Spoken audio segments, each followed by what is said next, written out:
Tony Beets is out, and Parker Schnabel isn't wasting a second.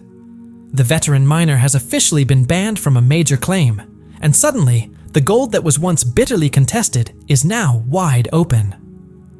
With eyes locked on the prize, Parker wasted no time. He mobilized his crew immediately, knowing that opportunity doesn't wait. Shovels, sluices, and dredges were fired up without delay. The camp came alive with urgency. According to sources close to the site, Tony's ban didn't just leave a hole in the schedule. It left mountains of untouched pay dirt, just waiting to be claimed. Parker's team hit the ground running, pulling high-grade ore that had been sitting idle under Tony's previous operations. By the afternoon, trucks were rolling out with loads that would make any prospector green with envy. Industry insiders are calling it one of Parker's sharpest moves to date, turning a rival's misfortune into his own golden opportunity without any conflict.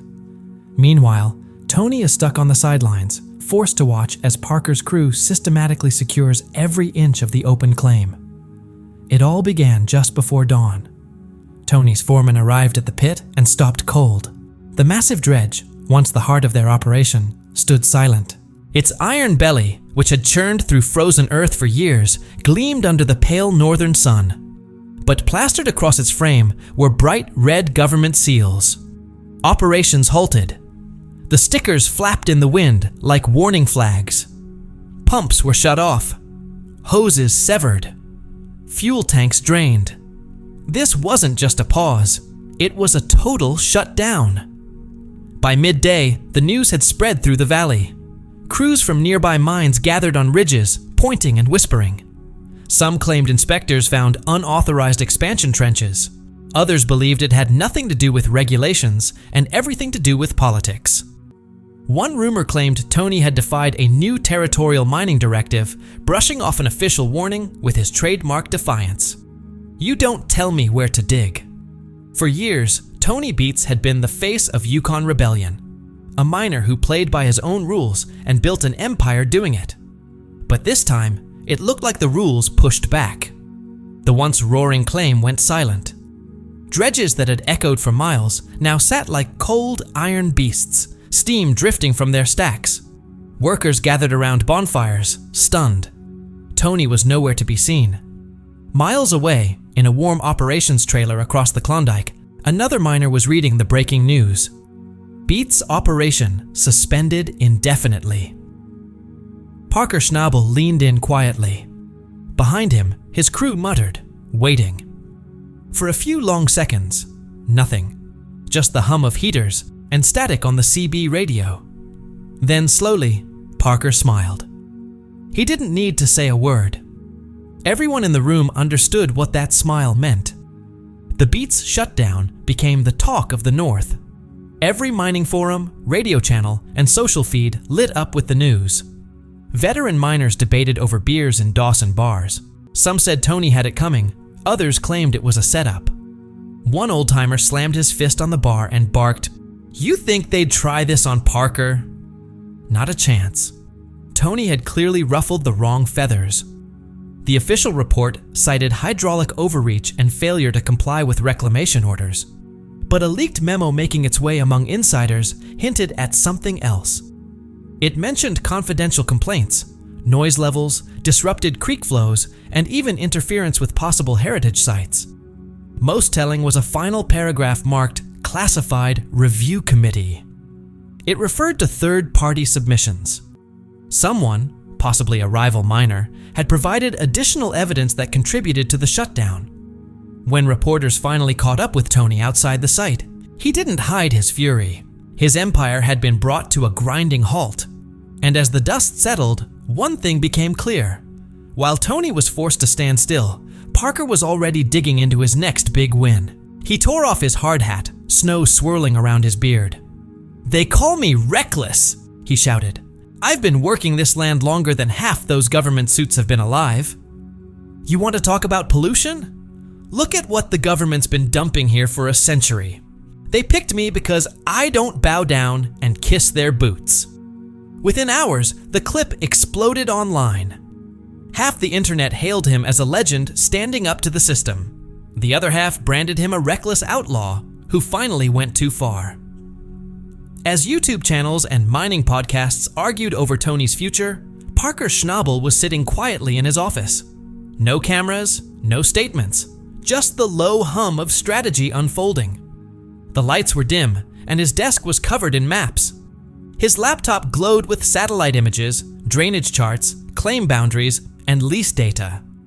A red outline marked Beets Creek, the same stretch Tony once claimed would make him king of the North. Now, that crown was up for grabs, just waiting for someone bold enough to take it. At midnight, Parker called in his top foreman. "If Tony's out," he said calmly, "that ground's open. Someone's going to keep it running. Why not us?" The room fell silent. His team exchanged glances, trying to gauge whether he was serious. Then Parker unrolled a fresh topographic map, color-coded with fuel lines, wash plant positions, access routes, and expansion options. Every detail had already been considered. This wasn't a spur-of-the-moment idea. He had been ready for this. They spent the next few hours running simulations. How long to move a wash plant? How many trucks would be needed? What manpower would it take to bring a dormant pit back to life under new management? With each answer, the path forward became clearer. It could be done, and fast. By 3 a.m., 2 scouts were already en route to the site in unmarked trucks. Their cover story? Environmental assessment surveyors. But their real mission was to map the perimeter of Beets Creek, identify access points, and document any unsecured entryways. At dawn, before sunlight touched the streets of Dawson City, Parker's assistant dropped a folder on his desk. Inside was a drafted proposal to acquire the claim. Without even looking up from his coffee, Parker muttered, "Send it." Meanwhile, far away, Tony Beets was still yelling into phones, trying to get through to territorial officials. Paperwork, hearings, appeals, it didn't matter. Bureaucracy moves slow. But Parker didn't. In the Klondike, opportunity doesn't knock twice. Snow drifted across Tony's silent yard like ash from a dying fire. The loudest mine in the Yukon had become a frozen graveyard. His crew stood outside the gates, stunned and quiet, breath steaming in the cold. Chains and warning tape blocked the entrance.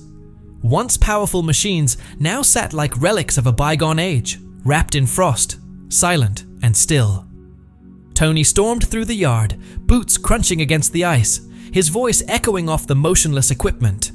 He barked into his phone, flipping between English, Dutch, and rage-filled profanity, demanding answers no one was giving. "You shut down my ground with no warning. You call this due process?" The wind swallowed his words, but his fury burned hot enough to melt the snow beneath his feet. Inside the equipment shed, mechanics sat idle among coal generators and half-empty oil barrels. Papers were strewn across tables, inspection reports, violation notices, photos of alleged runoff points.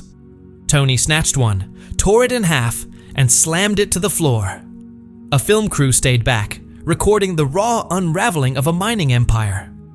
When he kicked a frozen hydraulic hose so hard it cracked in half, the sound rang out like a gunshot. He spun toward the camera, eyes blazing. "They want a show?" he roared. "I'll give them a show." And across the valley, just as his voice echoed into the cold air, the sound of engines rolled in. Parker's trucks, bright yellow against the snow, were already on the move. Convoys of heavy equipment rolled in with precision, carving fresh tracks through the snow toward Beets Creek. For Tony's crew, the sight hit like a gut punch.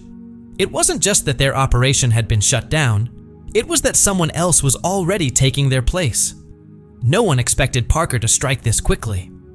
Within hours of Tony's ban, Parker's legal team had already submitted the paperwork under a newly formed company, Klondike North Ventures. On paper, it looked like an independent outfit, but in reality, it was Parker's latest strategic move, a tool built specifically to claim everything Tony could no longer protect. The filings were spotless, clean, bulletproof, and fast-tracked through legal channels that Parker's team had quietly prepared weeks before. They'd been watching, waiting. And the moment the government pulled the plug on Tony's claim, the takeover began. While Tony's massive machine sat frozen in silence, Parker's crew was already opening up new ground just a few miles to the east. He'd quietly purchased the smaller surrounding leases, land Tony had used for access roads, runoff, and expansion. It was a surgical strike. By owning the land around Beets Creek, Parker effectively boxed Tony in, blocking him from any future development or rerouting options. Haul roads were widened overnight. Power lines stretched into the frozen valley. From a mobile command trailer, Parker's logistics team coordinated like a military unit. Radios crackled. Pump line 3 connected. Wash plant en route. North access clear. By the second night, floodlights lit up the entire valley like a stadium. Less than a mile away, Tony's idle dredge sat in the dark, dwarfed by the roar of Parker's machines and the blinding beams of progress. Drone footage captured the scene from above, a stark divide. Tony's frozen claim on one side, Parker's active operation blazing to life on the other. Within 72 hours, the silence Tony left behind was drowned out by the thunder of Parker's heavy iron. From a ridge overlooking the chaos, Monica Beets watched through a pair of binoculars. Her breath trembled in the cold as Parker's lights reflected off fresh piles of gravel. "He didn't waste a damn second," she muttered, lowering the lenses. Her jaw tightened. This wasn't just mining. This was a full-on invasion. But Tony Beets wasn't about to sit back and watch someone else take over his kingdom. Inside his office trailer, the walls were plastered with maps, geological data, and dusty old claim deeds. He stood at the center table, surrounded by family and his most loyal crew, tired, tense, and quiet. He stabbed a gloved finger into the map. "If they want a fight," he growled, "they'll get one." He picked up the phone and started dialing. Old contacts, people who hadn't heard from him in years, contractors, drillers, men who still owed him favors. "You still got those pumps? The hoses? Might need them," he said, voice calm but sharp with intent. He wasn't finished, not even close. His finger slid across the map to a faded mark on the southern edge, a narrow gulch he had once prospected and abandoned decades ago. No one's watching that place, no regulators, no cameras. We set up there, small scale, no paperwork, off-grid. The room went silent.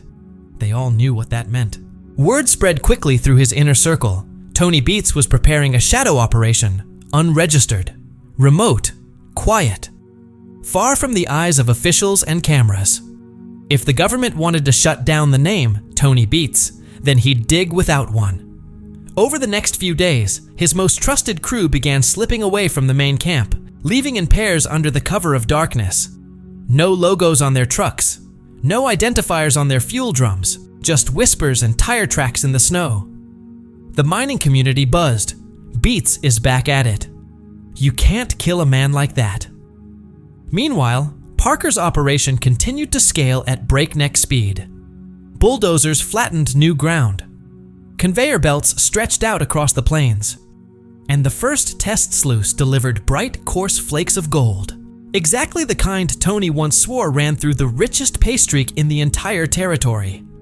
For Parker, everything was going according to plan. His gamble was already paying off. But then, strange things started happening around his site. One morning, the perimeter sensors were tripped. Motion detected near the southern boundary. The following night, his crew spotted fresh tire tracks in the snow, leading up to a ridge that no company vehicle had ever used. A few days later, during a routine morning briefing, one of Parker's supervisors looked up and went stiff. A drone hovered silently overhead, circling their brand new wash plant. It wasn't one of theirs. "Whose drone is that?" he shouted. The crew scrambled to get a visual as the drone quietly drifted off into the mist. Parker stepped out of the trailer, narrowing his eyes. He didn't need to ask who sent it. He already knew. Far to the west, at the forest's edge, Tony Beets stood on a rise beside his truck, remote control in hand. The small screen on his controller displayed Parker's site in perfect detail. The drone's camera zoomed in. Parker's excavators, sluice placement, fuel truck routes, every angle exposed. Tony smirked. "Nice setup, kid," he muttered. "Let's see how long it lasts." As the Yukon winter deepened, the tension between the two camps reached a boiling point. Snow clung to the tailings piles, but online, a storm was brewing. The hashtag Justice for Beets started trending across platforms. Fans flooded comment sections, furious that the so-called King of the Klondike had been taken down not by competition, but by bureaucracy. Clips of Tony barking orders and pulling gold from thick mud resurfaced like wartime anthems, proof of the grit and legacy he built from nothing. "Say what you want," one post read, "but Beets built this place with his bare hands." Not everyone agreed. Environmental activists chimed in, praising the shutdown as long overdue. They pointed to drone footage showing oil slicks, leaking tailings ponds, and black scars left by hydraulic mining. To them, Tony's operation wasn't a gold mine, it was a disaster zone waiting to happen. For the first time in years, Tony Beets wasn't just a miner, he was front-page news. Meanwhile, Parker's image started to split. To some, he was a prodigy, a strategic genius who seized a golden opportunity with laser focus. But to others, he looked like a corporate predator, circling a wounded rival. He didn't wait for the dust to settle, one blog post wrote. He stirred it up himself. Even among his fans, opinions were uneasy. There was something about Parker stepping onto Beets' legacy ground that felt off. Like he'd crossed a line that wasn't written down, but everyone knew existed. But Parker didn't care. For him, momentum was everything. He knew the Yukon didn't reward the cautious. It rewarded the bold and buried the rest. Back in the Gold Rush production offices, the drama was a dream come true. Executives saw the chaos as ratings gold. They rushed crews north before the snow even stopped falling. Drones buzzed above the Klondike skies like hornets. Word spread fast. Discovery producers had already rewritten the season's storyline. Now, the centerpiece was the escalating feud between Beets and Parker. Early footage began leaking. One clip showed Parker locked in a shouting match with a government inspector, yelling over the roar of excavators. "This isn't Beets land anymore." The inspector didn't reply, but the look on his face said everything. This wasn't just mining. It was corporate warfare, fought under floodlights and frost. Just as Parker appeared to have cemented his control, the story took another sharp turn. An anonymous source, someone clearly close to the Beets operation, leaked a series of photos to the local press. The images showed rusted barrels, partially buried in a makeshift pit. Each barrel was marked with a red stencil. "Cyanide residue. Do not open." Within hours, headlines exploded. Toxic waste. Found at Beets site, environmental scandal rocks the Yukon. Commentators argued the photos justified the shutdown. Activists called for investigations and criminal charges. For many, it was the smoking gun they had waited for. Tony, furious and cornered, called into a local radio show to defend himself. "Those barrels ain't mine," he said, his voice sharp with frustration. "Never were. They were there before I ever broke ground," Tony said. "Somebody's setting me up." But the evidence didn't care about timing. Investigators followed fresh tire tracks in the snow, tracks that led straight from the buried barrels to a Beets mining transport yard. Receipts for diesel deliveries matched the same dates. It looked bad. Too bad. When pressed, Yukon authorities gave a vague, cautious statement. Meanwhile, Parker's camp stayed completely silent. But behind closed doors, his legal team was already in motion, urging the regulatory board to make the shutdown of Tony's claim permanent. "If that land stays locked," one insider said quietly, "we control everything around it." Just as the scandal deepened, something unexpected happened. Satellite scans, ordered to confirm potential contamination, picked up more than just toxins. They detected a large geological anomaly beneath the frozen ground, something massive and unusual. A government-hired geological team began analyzing the data. Their preliminary report was staggering: a massive, untouched alluvial pay zone, dense and wide, possibly worth tens of millions in high-grade gold. And the most critical detail? The entire deposit lay directly beneath the section now sealed off by government order. When Parker's foreman got wind of the discovery, drills went up along the restricted zone's perimeter that very day. If he couldn't dig under the claim, he'd dig right up to its edge. Each borehole confirmed what they suspected: rich gravel laced with flour gold. Every test hinted at something even bigger lying just beyond their reach. From his cabin, Tony sat in silence as the reports poured in. It didn't take long to see what was happening. The ban hadn't been punishment, it was strategy. Parker had used the shutdown like a shield, locking Tony out while quietly circling the perimeter and mining everything he could. Inside his now silent camp, Tony stood over a table cluttered with old maps, decades of exploration, data, and memory. He traced the pattern with his eyes. Parker's drilling traced the same contours Tony had followed years before, creeping closer to where Tony once pulled the fattest streak of gold he'd ever seen. Then it hit him. Parker hadn't just taken the land. He'd taken the legacy, the narrative, the symbol of Beets' dominance. Tony's jaw tightened as he stared at the flickering flame of a kerosene lamp. "He's not just mining gold," Tony muttered. "He's mining me." Across the valley, floodlights cut through the darkness. Parker's crew worked through the freezing night, their engines screaming against the cold. Every clang of metal echoed like a ticking clock. His team was on 24-hour shifts now, racing to hit the subsurface vein before the spring thaw, or before Tony could retaliate. Their faces, lit by steam and headlights, were etched with frost and fatigue. A foreman barked orders. "No breaks. We're this close."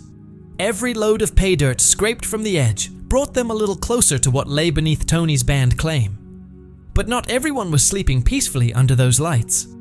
Whispers started to surface. Equipment markers had vanished. Hoses were slashed. Sight sensors went offline.